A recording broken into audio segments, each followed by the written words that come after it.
Good morning. Coach Dom here again with another video for you guys. And the topic of today is, should my child be on a club or travel ball team?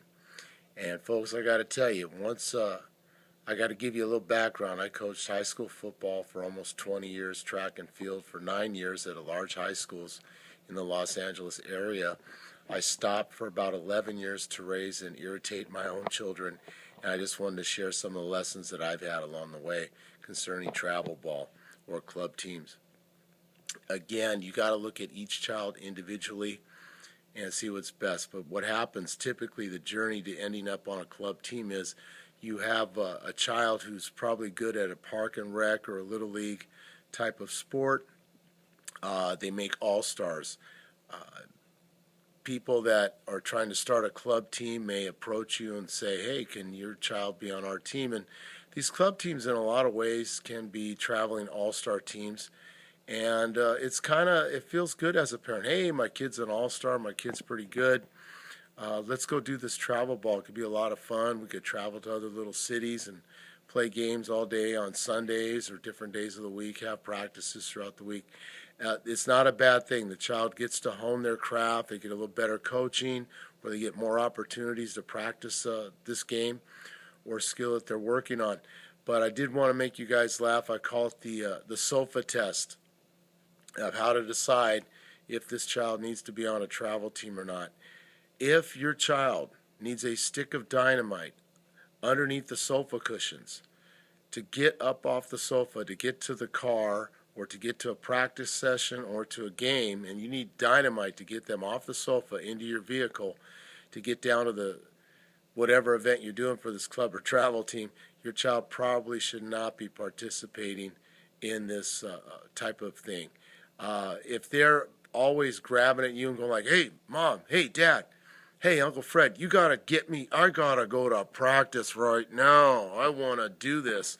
I want to go to practice. I can't wait to practice. Can I go to the training on Sundays at the local high school with the guy who does all the Nike Spark training? I want to be able to run faster, jump higher for my volleyball team, my basketball team, my track and field team. I want to go to the extra hitting lessons. I want to go. Can I go to that?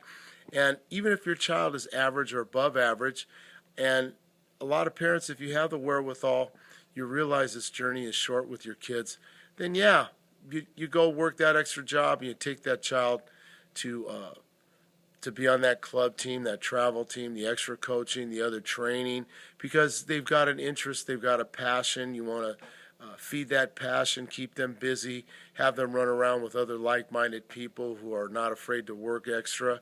Those are good habits to have for life. But again, if you need that dynamite to get them off the sofa, well, you probably need to find another event for them. Because one thing I learned as a father was this, and it took a lot of years to learn it, and I was an older guy when I started to be a dad. It's not really our job to mold them. And I got this from an NFL football coach, the guy who coached the Titans, and what he said with one of the shows with his own son was, it's not my job to mold them, it's my job to let's see and unfold them. Let's see what this child is going to become. We're going to provide an atmosphere of where they can become the best at what they want to be. And so it's not a forced thing. So again, I think the best story is my own daughter was a very good softball pitcher and immediately was on a couple of club travel teams. And right about the second year of it, hey, Dad, I know we play a doubleheader. Now, again, she's a fourth grader, third grade, fourth grade, travel teams. Fourth grade year of it, you're starting to not need dynamite, but maybe a small firecracker to get her off the sofa. And this was the straw that broke the camel's back. She was invited by a girlfriend to a birthday party, and it was on a Sunday when we had a travel game. And she said, Dad, can I miss the day? And I go, man, we really need you to pitch. Can you pitch the first game of the doubleheader and then go to the birthday party? Okay, Dad, I'll do it. And those were the types of things I did, but she wasn't very happy. And at the end of the fourth grade travel ball season, she says, I'm done. So she took up another sport. that I did travel ball with her, but she wanted to do it. She picked another sport. She went from softball to volleyball.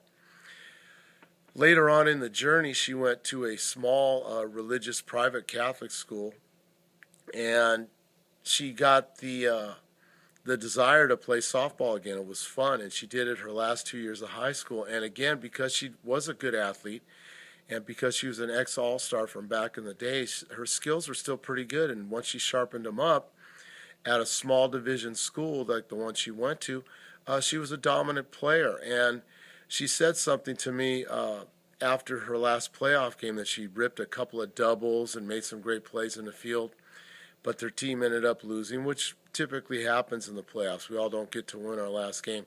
She said, "Dad, I think I could have played this game in college. I bet you I could have got a scholarship doing this." And I put my arm around her. I said, "I know you could have. That's what I saw with all my history of sports. But you know what? No disrespect. You don't have the big burning fire inside to do all the other stuff to play it at the next level. You're not going to play 15, 20-some games like you do in high school. You're going to play double that, and you're going to have year-round practices, and you better like the girls that you're going to school with on that deal." It's tough to go do that in college, and it's a partial scholarship. It's not a full scholarship, so parents got to be ready to come out of pocket to help pay for that. So that was a good lesson that I learned, and that she learned, that she could have done it, but she's gone into other things. She's a beautiful young lady, and I wanted to share this, that travel ball and club ball isn't for every child. It's your job to let this child unfold into the beautiful person that they're going to become. It's not totally our job to mold them, or for a lot of parents, it's not our job to live through them. Some of the most nutty parents I ever saw in living in my local community, some of the most zealous parents over their child's athletic achievements had a hard time even making a JV team when they were in high school. And they weren't very good. And so they kind of took a lot of extra pleasure with their child doing the travel stuff, and maybe forced some of their children to do it. And it didn't end well for the child. And that leads to the last thing, and probably be a topic for another video. But everybody's athletic career is going to end. Everybody's. It's very small outliers that make it to the NFL and the NFL Hall of Fame or NBA basketball level. So you want to enjoy your children. You want to let them unfold. You don't want to mold them. And folks, just remember the old dynamite story. If you need a stick of dynamite to get their behind up off the sofa to go to practice, you probably need to pick a new activity. Hey, this is Coach Dom. Like, share, subscribe. Just want to help some parents out when I see this stuff. Again, I coached for over 20 years before I took about 10 years off to coach and hang out with my own kids. I also refereed for nearly the same amount of time in my local parks, so I have a pretty good perspective of people and children and sports and their parents who love them oh so much. You guys have a great day, and again, share, subscribe, like, and see you soon.